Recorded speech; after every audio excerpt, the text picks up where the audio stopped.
Bismillahirrahmanirrahim. Assalamualaikum warahmatullahi wabarakatuh. Waalaikumsalam warahmatullahi wabarakatuh. Hamdan syukran lillah wassalatu wassalam ala rasulillah wa ala alihi wa sahbihi wa man tabi'ahu wa mawalah.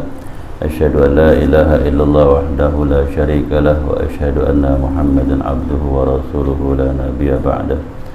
Allahumma salli wa sallim ala sayyidina Muhammadin miftahi babir rahmatillah adada ma fi ilmillah salatu wa salaman daimaini bidawam kullah wa ala alihi wa sahbihi wa barik wa sallim. Rabbi israh li sadri wa yassir li amri wa hlul 'uqdatam min lisani yafqahu qawli. Allahumma inna nas'aluka al-futuh wal munuh wal rusuh wa taubatin nasuh wa salahil jasadi war ruh, amma ba'du. Ma'asyiral hadirin wal hadirah rahimakumullah. Pertama-tama marilah kita panjatkan segala puja dan puji syukur kita kehadirat Allah Subhanahu wa taala, yang mana alhamdulillah pada malam hari ini kita dapat berkumpul kembali dalam langkah thalabul ilmi dan silaturahim. Semoga setiap langkah demi langkah yang kita niatkan terus karena Allah dapat menggugurkan dosa kesalahan kita dan juga dapat mengampuni dosa kesalahan kedua orang tua kita, wabil khusus orang tua kita yang telah pulang ke rahmatullah. Semoga Allah ampuni dosa kesalahannya, Allah jadikan kuburnya rawdah min riyadil jinan, dan juga orang tua kita yang masih ada, ya Allah sehatkan jasmani rohaninya, panjangkan umurnya, kabulkan hajatnya, dan semoga kita hadir menjadi anak yang saleh dan salehah, sehat walafiat, bermanfaat bagi agama, nusa dan bangsa. Amin ya rabbal alamin. Salawat teriring salam semoga selalu tercurahkan kepada junjungan kita Nabi besar Muhammad sallallahu alaihi wasallam, kepada keluarga, sahabat, kepada para pengikutnya. Semoga kita pun kelak mendapatkan syafaat baik di dunia maupun di akhirat nanti. Amin ya rabbal alamin. Alhamdulillah, malam hari ini kita lanjut kepada pembahasan tentang pelajaran ilmu fikih. Sebelum kita masuk, ada hadis Nabi kita Muhammad sallallahu alaihi wasallam.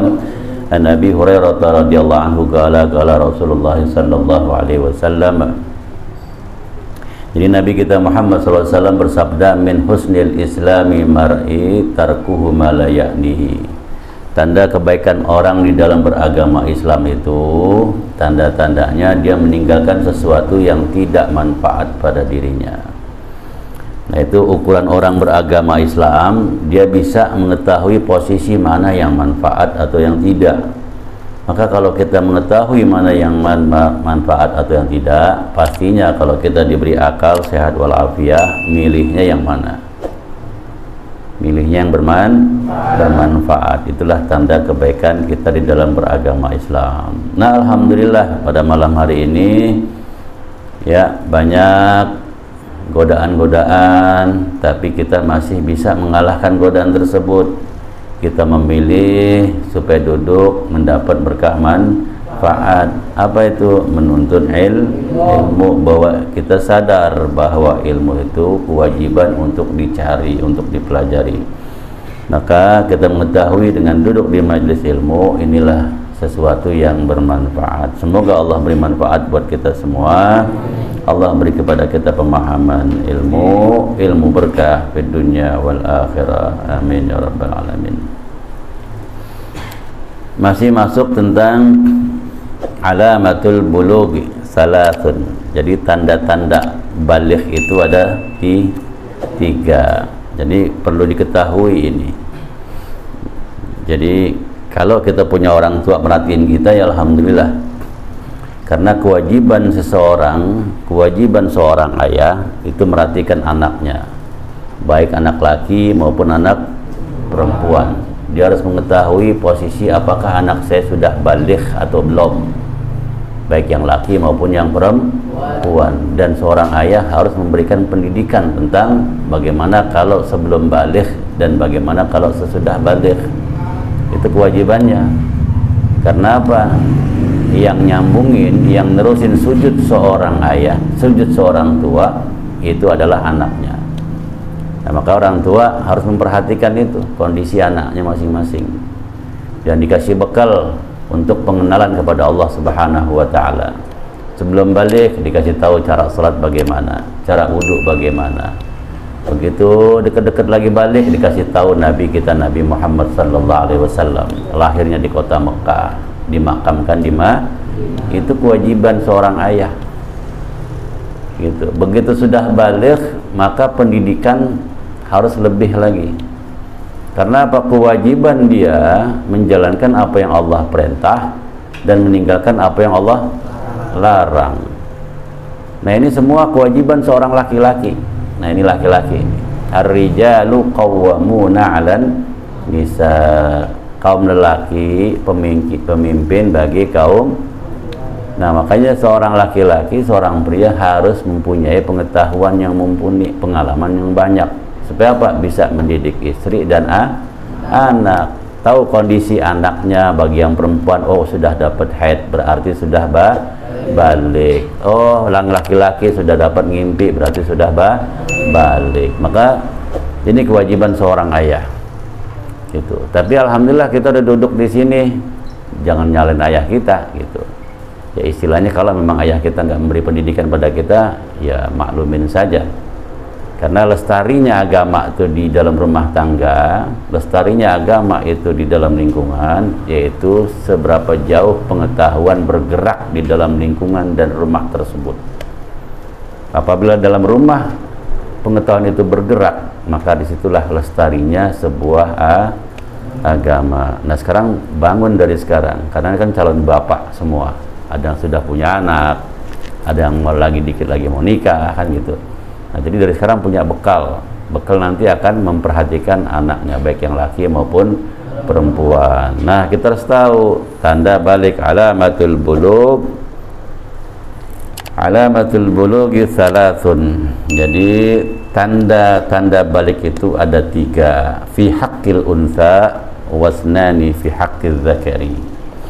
Jadi ketentuan ya, pada ketentuan orang perempuan ada 2, dan ketentuan dan 2 pada ketentuan orang laki-laki. Jadi alamatul bulughi thalathun, tanda-tanda balik itu ada 3, fi haqqil untha wasnani fi haqqil zakari, pada ketentuan orang perempuan, dan 2 pada ketentuan orang laki-laki. Ahdahuma, tanda pertama, tamamu 15 sanatan. Tanda pertama itu sempurna, telah genap berusia 15 tahun. Itu tandanya baligh yang pertama. Dengan dihitungnya seperti apa? Qamariyatan tahdidiyatan bittifaqi fi dzakari wal unsa. Jadi ngitungnya dengan hitungan kalender bulan Hijriyah secara penentuan pasti, baik pada laki maupun pada perempuan. Wabtida'uha minal fisali jami'il badani, dan permulaan perhitungannya usia itu dari terpisahnya seluruh tubuh, yaitu awal begitu dilahirkan seorang anak. Nah dari situ udah dihitung sampai masa tadi yang disebutkan, tamamu 15 sanatan, genap usianya 15 tahun, berarti dia sudah baligh, berkewajiban tuh menjalankan apa yang Allah perintah, meninggalkan apa yang Allah larang. Wa tsaniha, yang kedua, al-ihtilamu, dan yang kedua tandanya yaitu mimpi keluar apa?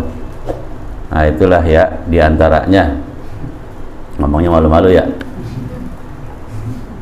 ay al-imna'u wa illam yakhrujul maniyyu minadz-dzakari ka'an ahassa bi khurujihi fa amsakahu wa sawa'un kharada min tariqihil mu'tadi aw ghairihi, yaitu mengalami kondisi keluarnya air yang tadi disebut malu-malu, meskipun tidak keluar airnya dari tempatnya, cuman dia merasakan aja seperti keluar. Rasanya gimana kalau keluar itu? Kalau lagi ngimpi. Nah itulah tandanya balik itu, walaupun dia tidak keluar itu.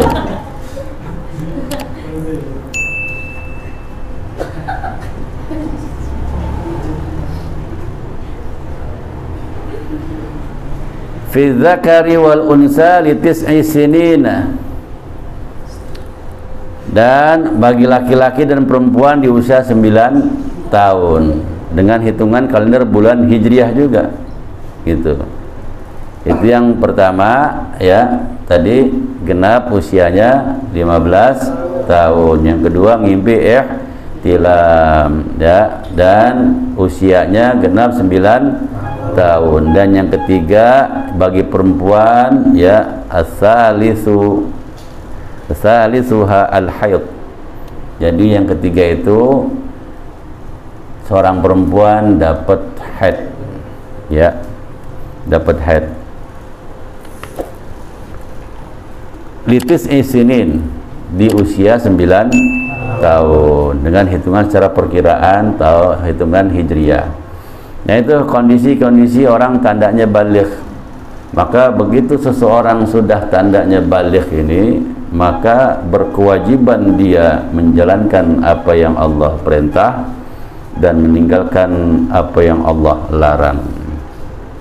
Dan berkewajiban seorang ayah, seorang orang tua itu harus mengetahui dan memberi pendidikan kepada anak-anaknya. Selagi dini sebelum dia baligh, itu seorang ayah sudah harus memberikan pengetahuan tentang agama. Dan apabila baligh itu pun sudah harus memberikan warning. Umur 7 tahun seorang ayah harus mendidik anaknya untuk melakukan sholat. Begitu umurnya udah 9 tahun sudah kasih pukulan, yaitu pukulan yang tidak membahayakan. Maksudnya apa? Kalau anak meninggalkan sholat, meninggalkan kewajiban, boleh ditegur dan boleh disabat seukuran tidak membahayakan diri yang disabat tersebut. Itu pendidikan. Dan apabila sudah baligh, ini udah lebih berat lagi. Seorang ayah kalau tidak ya memberi warning kepada anaknya, kalau anaknya tidak sholat, ayahnya diam aja, maka ini dapat bencananya orang tua. Makanya kudu dikasih sanksi supaya anak ini dari kecil terlatih melakukan kewajiban yang Allah perintahkan. Kalau dari sebelum balik udah rajin ibadah diperintahkan, maka setelah dia balik dia nggak berat lagi. Ya, ini nanti nih kalau punya anak itu harus dari sekarang, dari nanti anaknya masih kecil didik, ajarin supaya sholat, supaya nanti begitu udah balik anak nggak berat lakukan sholat. Jangankan yang nyantren ya, yang nggak nyantren aja, yang nyantrennya sholat malas apalagi nggak nyantren begitu. Kadang-kadang rajin kan di santren doang kalau bocah yang santren mah. Begitu pulang udah kayak kambing terlepas. Ya, apa yang dipelajarkan di pondok nggak dipakai. Nah, makanya jaga baik-baik, jangan sampai nanti kalau kita punya anak nggak sholat pasti berat buat kitanya. Ajarkan dari sekarang ya, pelan-pelan.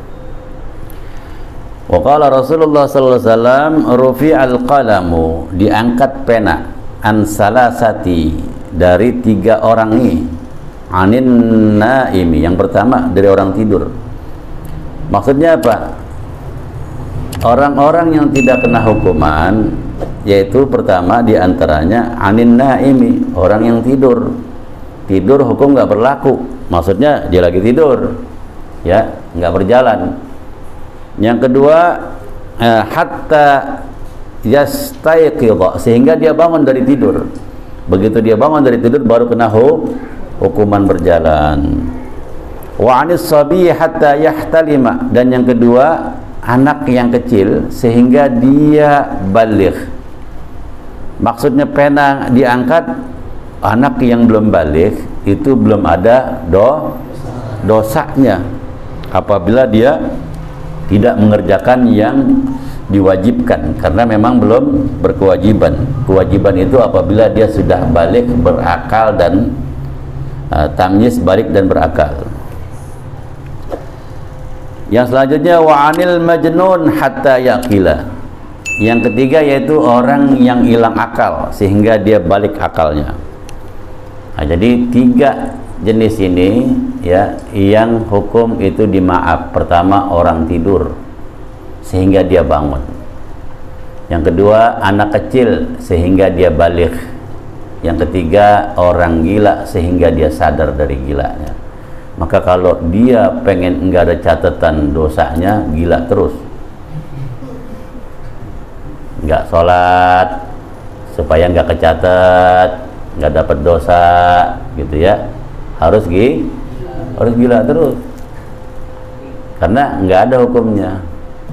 Pengen enggak sholat supaya enggak dapat dosa, tidur, jangan bangun, tidur terus, ujung-ujungnya dikubur.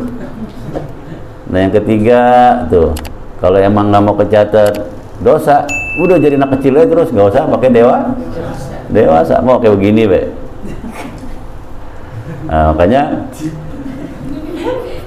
kita harus sadari bahwa sekarang kita ini sudah mempunyai kewajiban. Nah, apabila seorang ayah mempunyai anak ini kecil kayak gini belum balik, begitu sudah balik maka ayahnya sudah tercatat juga kesalahannya.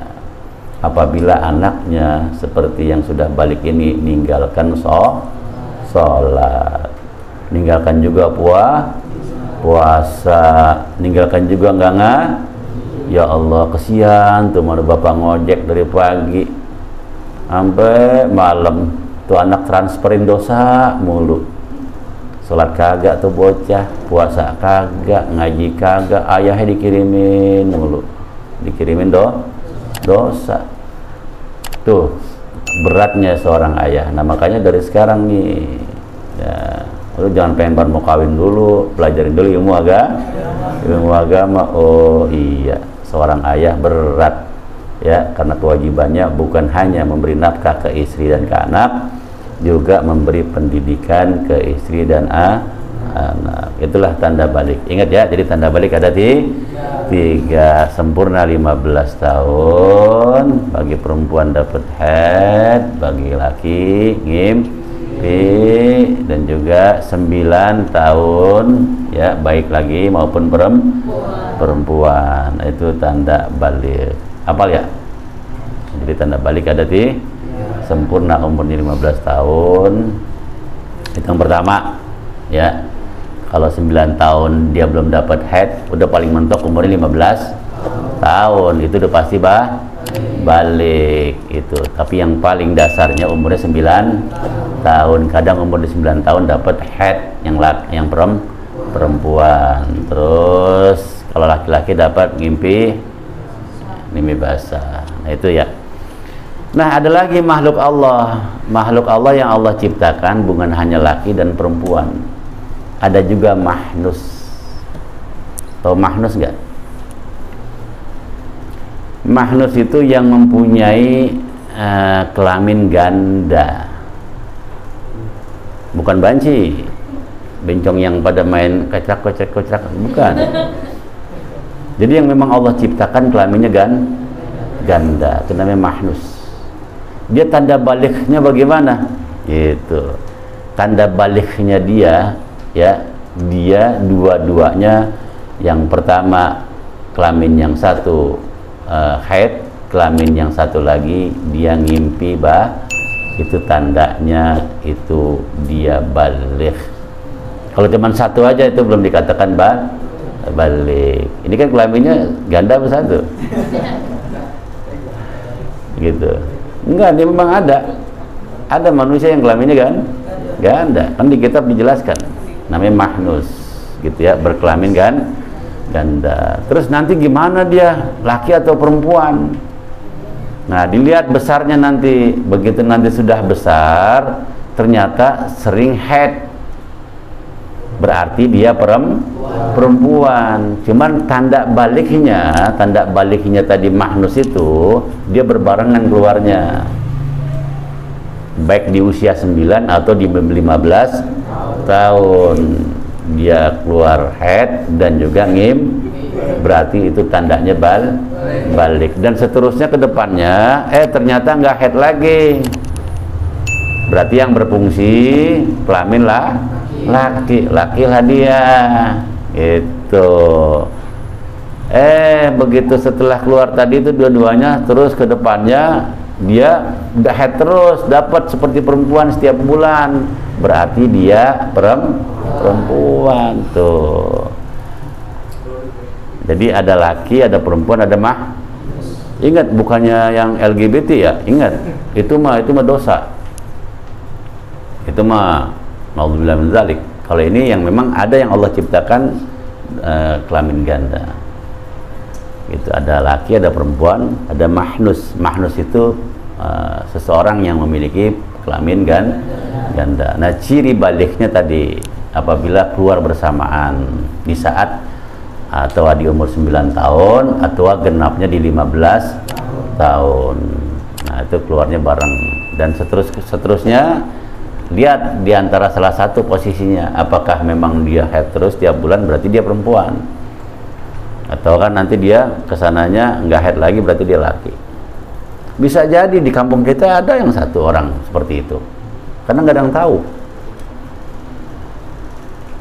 Ya kan malu kalau ngomong, saya punya kelamin ganda, kan nggak ada yang gitu.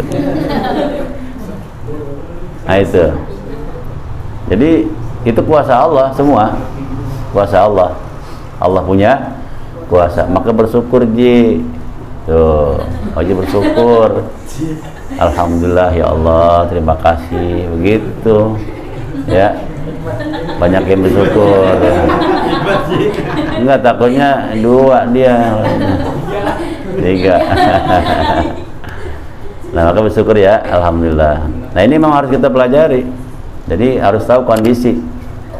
Jangan sampai tuh kita minta sama Allah, ya Allah beri keturunan yang sehat-sehat. Ya, mulai sekarang hati nggak boleh suka nyela orang apa. Minta ya Allah beri keturunan yang sehat. Karena ada yang Allah ciptakan seperti itu. Ada gitu ya. Nah, sekarang kita minta yang baik-baik dan doakan orang supaya sehat, selamat semuanya. Kira-kira dapat dipahami? Alhamdulillah. Itu tanda balik ada pertama genap umurnya 15 atau yang kedua umurnya genap 9 dia dapat head atau ngimpi Jim. Nah itu diantaranya 3 itu ya. Nah, ini yang dapat saya sampaikan pada malam hari ini. Insyaallah di minggu akan datang kita masuk ke pembahasan berikutnya. Lebih kurangnya mohon maaf. Hadanallahu yakum ajma'in. Wassalamualaikum warahmatullahi wabarakatuh.